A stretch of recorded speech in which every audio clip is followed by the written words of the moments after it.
Olá, pessoal! Sejam bem-vindos a mais um seminário da disciplina de Neuromorfologia, ministrada pela professora Helena Cimarosti. Eu me chamo Lisiane Cardoso, sou fisioterapeuta e hoje vou conversar com vocês um pouco sobre o estudo intitulado Instrumentos para compreender a função dos astrócitos na doença. Então, pessoal, a compreensão dos astrócitos e seu papel nas doenças neurológicas obteve um grande aumento nas últimas 2 décadas, à medida que os diversos papéis foram sendo reconhecidos. Então, sugerindo que os astrócitos são mais do que células de suporte para neurônios e que desempenham papéis importantes, sendo assim excelentes candidatos para terapias direcionadas para tratar distúrbios neurológicos. Então, as alterações morfológicas nos astrócitos que foram observadas em doenças neurológicas foram consideradas por muito tempo como processos inespecíficos secundários à lesão neuronal, e essas mudanças foram descartadas como fisiologicamente irrelevantes porque não haviam ferramentas necessárias para compreender as contribuições fisiopatológicas dos astrócitos. No entanto, então veio essa nova visão, mostrando que os astrócitos realizam múltiplas funções das que até então eram reconhecidas. Então, aqui na figura 1, vamos falar um pouco sobre a função do astrócito na saúde e na doença. Nessa figura específica, temos a função normal dos astrócitos e a sua contribuição para as funções homeostáticas na sinapse tripartida. Então, podemos observar comunicação intercelular, interação com neurônios, a energia para os astrócitos e para os neurônios, através da glicose e do metabolismo do ácido lático, e ainda a interação dos astrócitos com a barreira hematoencefálica, que ocorre através do canal de aquaporina 4, representada na figura pela sigla AQP4. Então, aqui na figura 1 de letra B, nós temos as alterações nas funções dos astrócitos agora em estados de doença. Essa figura numerou cada um dos quesitos de 1 a 8, então vamos falar um pouquinho sobre cada um deles. Então, as mutações na proteína glial fibrilar ácida levam à morte dos astrócitos, como conseguimos ver no item 1. No item 2, vimos a liberação de fatores tóxicos em distúrbios neurológicos que medeiam um efeito na morte dos neurônios. Já no item 3, as mutações em KIR 4.1 ou a redução da sua expressão vai contribuir para a convulsão e para a epilepsia. No item 4, o transportador de glutamato está envolvido na excitotoxicidade em vários distúrbios neurodegenerativos. No item número 5, então, em vários modelos de degeneração, a capacidade dos íons de serem tamponados pode estar reduzida ou também pode resultar na liberação de moléculas que induzem a toxicidade. A redução de transporte do ácido lático, visto no item 6, e a redução da captação de glicose, visto no item 7, podem resultar na liberação de citocinas pós-inflamatórias dos astrócitos. E por último, o número 8, seria a indução de cascatas neuroinflamatórias em astrócitos e em neurônios. Agora temos a figura 2, também A, B e C, falando um pouquinho sobre as ferramentas para estudar os astrócitos na saúde e na doença. Então, na figura de letra A, vimos que ferramentas foram desenvolvidas para explorar as propriedades dos astrócitos usando os sistemas in vivo, ex vivo e in vitro. Então, os camundongos que expressam proteínas fluorescentes podem ser usados para imagens in vitro através de uma janela craniana. Já na figura de letra B, A optogenética e a quimiogenética permitem a manipulação de astrócitos por meio de controle de canais ativados por luz e por meio de receptores ativados exclusivamente por drogas planejadas. Então, as medições funcionais em astrócitos podem ser realizadas com o uso de sensores para observar as mudanças no glutamato com base na intensidade da fluorescência.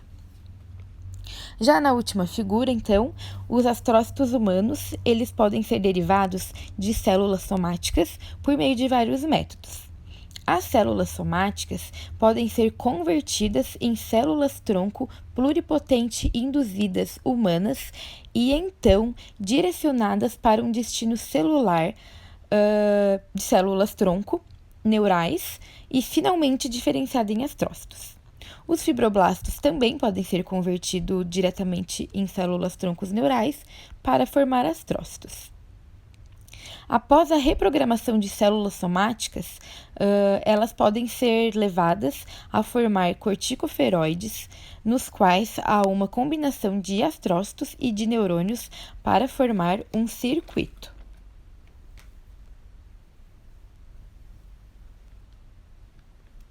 Então, agora, nós vamos falar um pouquinho mais sobre cada uma das ferramentas utilizadas para estudar os astrócitos. A primeira ferramenta é a imagem em vivo, né, onde nós temos acesso a imagens 3D de alta resolução de astrócitos em fatias e tecidos vivos através da microscopia de fluorescência de varredura a laser de 2 fótons. Esse método, então, vai proporcionar um vislumbre de dinâmica espacial e temporal dos astrócitos como parte de um circuito neural. A segunda ferramenta que vamos ver é a manipulação optogenética. Então, essa técnica insere nas células elementos que são capazes de reagir à luz, as chamadas opsinas, que são ativadas pela iluminação, modulando a atividade dos neurônios, possibilitando estimular ou silenciar seletivamente células nervosas. Então, nessa imagem, podemos observar a seletividade, né, onde a técnica de optogenética ela é capaz de agir em uma célula de maneira individual, né, quando a gente compara com outras técnicas que não têm essa possibilidade de seletividade das células.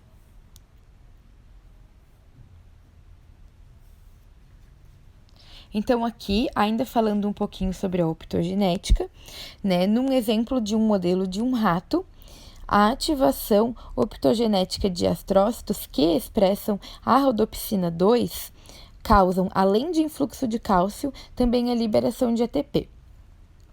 A estimulação in vivo dos astrócitos na medula espinhal vai causar uma excitabilidade neuronal que vai levar a uma hipersensibilidade à dor. Além disso, os astrócitos influenciam o processamento e a integração de estímulos visuais sensoriais em vivo. Agora vamos falar um pouquinho sobre a ferramenta quimiogenética.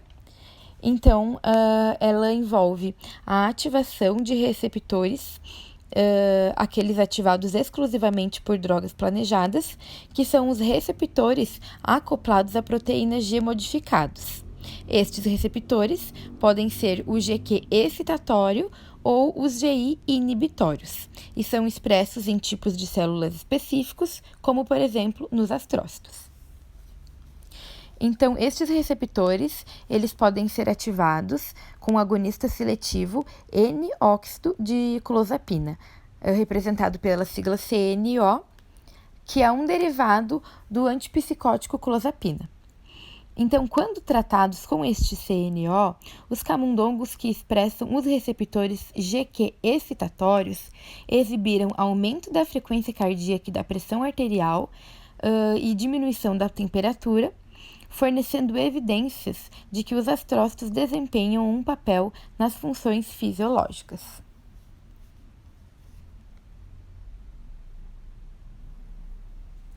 A próxima ferramenta que nós vamos ver, então, é a medição dinâmica do cálcio.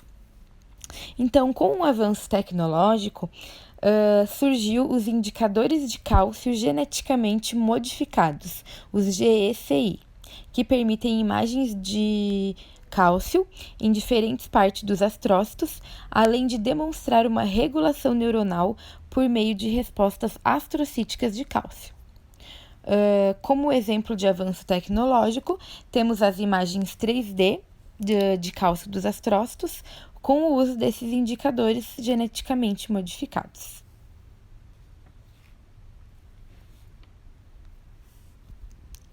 Agora vamos falar um pouquinho sobre os sensores de glutamato. Então, em 2013, foi desenvolvido um sensor de glutamato fluorescente baseado na intensidade.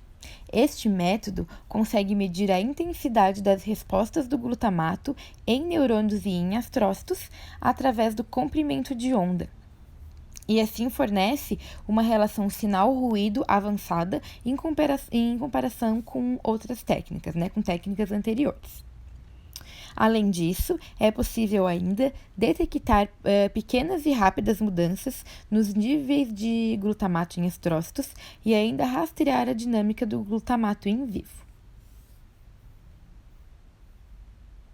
Agora vamos ver um pouquinho sobre os astrócitos humanos para modelagem de doenças.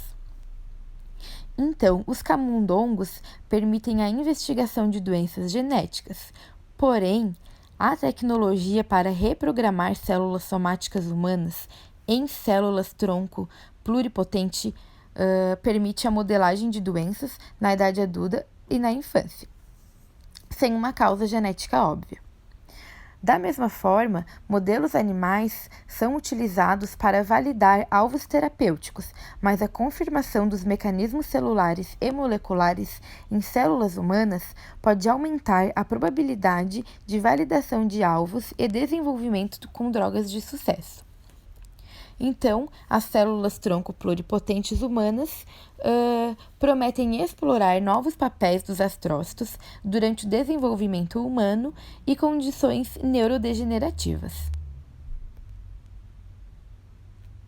Agora, falando um pouquinho sobre o que vimos até agora, Então, as ferramentas discutidas têm o potencial de fornecer uma nova visão, sobre a função dos astrócitos em distúrbios neurológicos.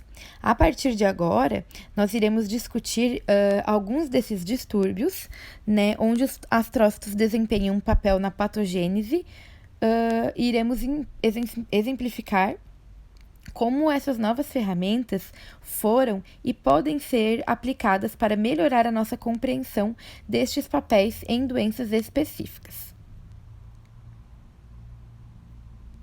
Então, a primeira doença que vamos ver é a doença de Alexander, que é um distúrbio do neurodesenvolvimento que ocorre nas formas infantil, juvenil e adulta, onde o início precoce da doença afeta o lobo frontal, enquanto o início tardio afeta o tronco cerebral e a medula espinhal.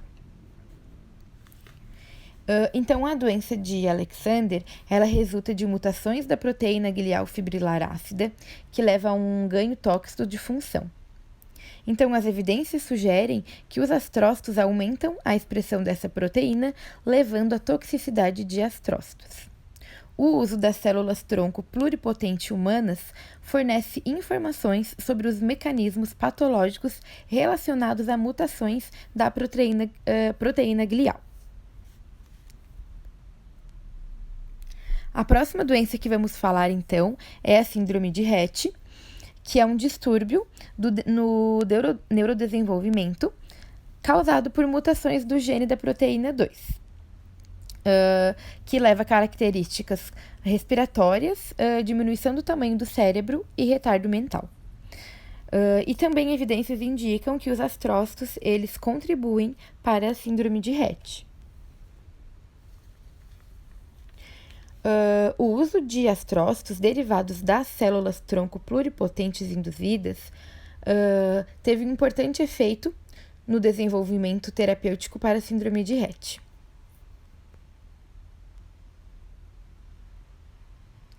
Agora vamos abordar um pouco sobre a epilepsia. Então, para investigar a função dos astrócitos na epilepsia, é preciso abordar a atividade ictal aguda e as sequelas crônicas. Então, os canais de potássio astrocíticos têm papel fundamental na homeostase e várias linhas de evidência indicam que a perda da função do canal KIR 4.1 contribui para a suscetibilidade a convulsões e a epileptogênese. Essas observações sugerem que alterações específicas nos astrócitos ocorrem durante a atividade convulsiva e que os astrócitos regulam a atividade em condições normais e em condições patológicas também. Agora, entrando um pouquinho na esclerose lateral amiotrófica, a partir de estudos de modelos de animais, que realizaram com camundongos que superexpressam a proteína superóxido dismutase 1, a SOD1. Então, a deleção seletiva da SOD1 humana mutante em astrócitos melhora a doença em camundongos, sugerindo que as mutações de SOD1 em astrócitos contribuem para a doença.